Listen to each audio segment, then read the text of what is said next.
we could zoom out from the Strait and the Gulf a little bit. Uh, you were a member of the Joint Chiefs of Staff, so you operating as a committee looking at national security problems across the gamut, not just in the military domain, the naval domain, but all of it.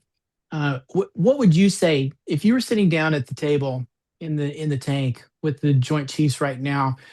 What would you how would you approach the problem of rendering or neutralizing the Iranian regime writ large as a threat to international, not just regional security, but international security? What do you think? How would you attack that? What do you think? How would you define the problem? What do you think would need to be done?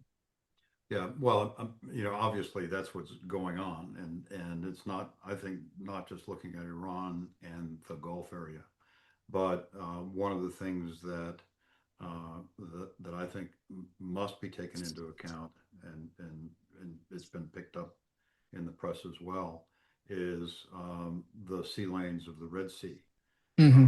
need to be accounted for, and I have no doubt that they are. So, looking at what the Houthis may do, looking at disruptions that may be caused by unconventional forces that would go after energy infrastructure or other vital infrastructure. So I think looking at all of that. But the other thing that is taking place is looking at continuing to feed our capabilities to deal with what's happening uh, with regard to Iran. So, yeah, you look at okay, this is what's happening today, but in Washington, they're looking at how do we make sure that we're staying a step ahead? How do we make sure that we're feeding the capabilities that are going to be needed for however long this campaign may last? So it's also a broader geographic look.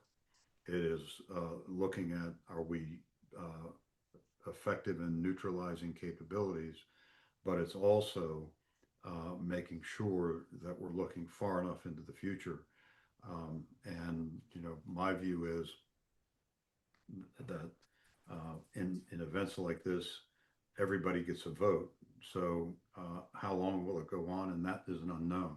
So you're always thinking about what should we be thinking about for the future, and how do we make sure that we're planning for any eventuality that may come up.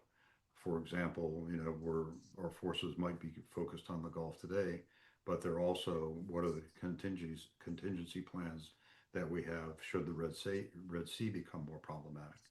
So I think it's a broad look in both space and time as what takes place in these planning sessions.